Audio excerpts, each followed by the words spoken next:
Sarah appelait Abraham mon Seigneur. D'ailleurs, je sais qu'à partir d'aujourd'hui, il y a quelqu'un qui va commencer à dire mon Seigneur ici.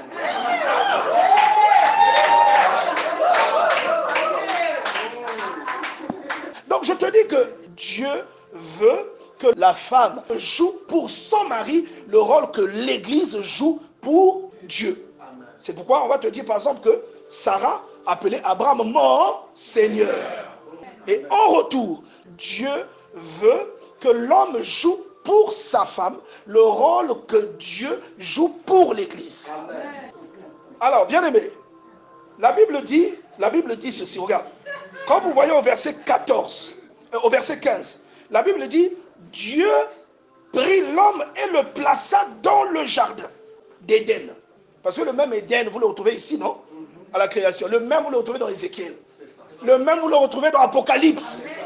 Vous comprenez que Éden, c'est beaucoup plus la présence de Dieu qu'un lieu. Dieu l'a placé dans Éden. Ça veut dire quoi? C'est beaucoup plus la proximité de Dieu plutôt qu'un lieu. Toi qui cherches un mari, attention à toi. Le mari que tu cherches, tu vas le trouver où? Bon, toi tu cherches où d'abord? Il y en a qui cherchent dans les VIP. Hein? D'autres cherchent dans les bars. On ne dit pas que tous ceux qui vont dans les bars sont des démons. Non, on n'a pas dit ça. Mais on dit attention, parce que même dans l'église aussi, tu peux te tromper. Tu peux tomber sur un Kadian Pemba dans l'église. Devant les gens, il a toujours un aspect de piété. Mais une fois qu'il te marie, tu découvres un sadique. Tu découvres un boxeur. Est-ce que vous comprenez ça? C'est pourquoi... C'est pourquoi, moi je disais même lors d'un thème qu'on avait fait il y a 2 ans, j'expliquais que lorsque tu cherches un mari, tu dois rechercher les traits de Dieu chez ce mari. Amen. Le caractère de Dieu s'imprègne dans une personne que Dieu a visitée. Lorsque tu veux épouser un homme, tu dois rechercher les traits de Dieu. Ah, ici, sa barbe là, c'est un peu comme Dieu. Hein? Tu dois rechercher les traits de Dieu. Est-ce que quelqu'un comprend ça?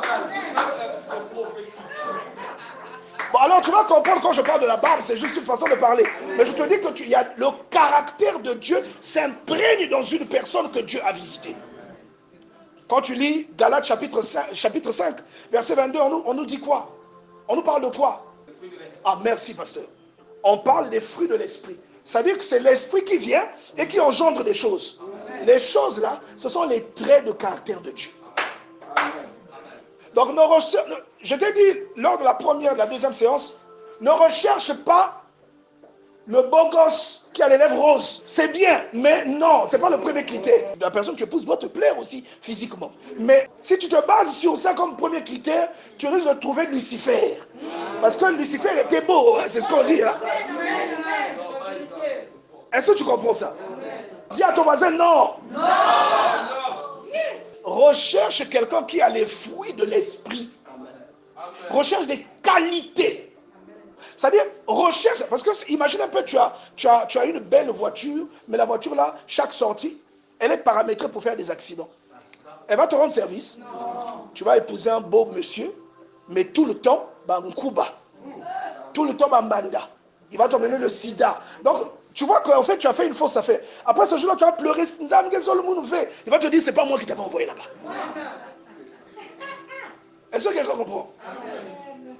On acclame le Seigneur.